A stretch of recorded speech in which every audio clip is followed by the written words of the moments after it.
मध्य प्रदेश के CM doctor Mohan Yadav ने कहा कि प्रधानमंत्री नरेंद्र मोदी के नेतृत्व में सांस्कृतिक अभ्युदय का एक नया इतिहास लिखा जा रहा है।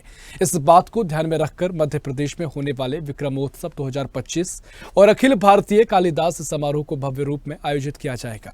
उज्जैन में आयोजन के दौरान अतिथियों और विद्यार्थियों को महाकाल देवदर्शन के साथ उज्जैन के इतिहास, विज्ञान, संस्कृति और मूल्यों से परिचय कराया जाएगा।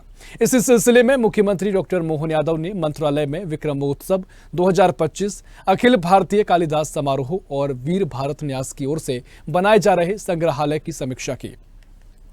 मुख्यमंत्री ने कालिदास संस्कृत अकादमी की केंद्रीय समिति की बैठक को संबोधित किया और कहा कि कालिदास समारोह की शुरुआत गढ़कालिका मंदिर से शुरू होती है। कालिदास का गढ़कालिका मंदिर से संबंध और उसके महत्व पर शिलालेख स्थापित किया जाना चाहिए।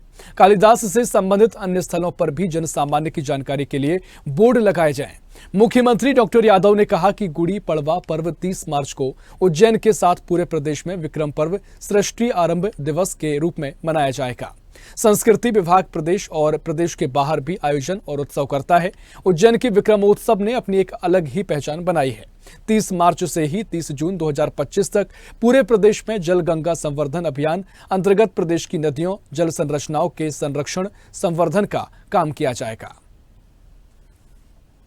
जो आज मध्य प्रदेश सरकार ने अपना एक नया रिकॉर्ड बनाया है, माइलस्टोन है, एक तरह से मैं बधाई देना चाहूंगा हमारे पंजीयन विभाग को। वाकई ये बड़ा काम यशस्वी प्रधानमंत्री के नेतृत्व में डिजिटल इंडिया मिशन एक कल्प वृक्ष की तरह बढ़ रहा है। जो आप सोचोगे वो सब मिल जाएगा।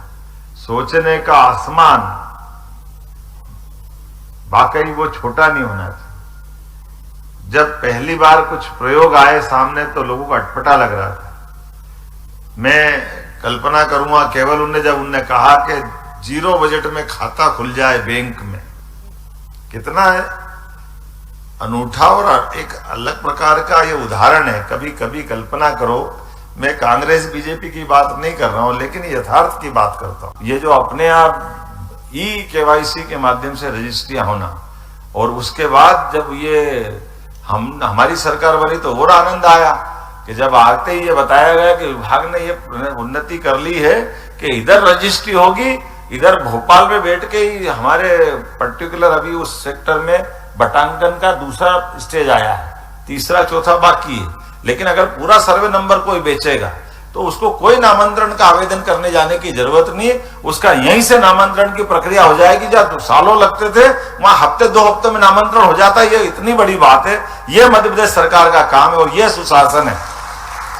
मैं सारे विभाग को बधाई देना चाहूँगा। और सुधार की प्रक्रिया के रूप में मैं संपदा 2 को देखता हूँ। बेसिकली उसमें अंतर जो आएगा, आज हमारे मुख्यमंत्री जी ने इसका उद्घाटन भी कर दिया है और पायलट प्रोजेक्ट के रूप में इसको 4 जिले 5 जिलों में कर इसको लगा के देख लिया है। कुछ उसमें खामियां और विसंगतियाँ तो रहती ही हैं हर प्रोग्राम में, लेकिन मैं इसको जो है पब्लिक ओरिएंटेड की दृष्टि से देखना चाहता हूँ। और इसमें जो सबसे बड़ा फ़ायदा होगा, जो गवाहों को लाने ले जाने की जो एक झंझट होती थी, इससे इन्होंने मुक्ति दिला दी है। हाँ, रुकेगा। उसका कारण यह है कि उस सॉफ्टवेयर में कुछ ऐसे फीचर्स जुड़े हुए हैं कि जैसे ही आप प्रॉपर्टी का नाम एक बार आप डाल देंगे तो नेक्स्ट टाइम जब भी डालेंगे तो उसका ऑटोमेटिक डिटेल लेगा, क्योंकि आधार KYC हो जाएगी, KYC हो जाएगी और प्रॉपर्टी की एक यूनिक ID अपने आप में जनरेट हो जाएगी। तो निश्चित ही फर्जीवाड़ा रुकेगा और शायद बेनामी संव्यवहार अधिनियम 2016 में जो बनाया था उसकी ओर बढ़ता हुआ एक कदम भी मैं इसको देख रहा हूँ, क्योंकि यूनिक ID अपने आप में जो है इस पर जो है एक अच्छा काम करेगी मेरे ख्याल से।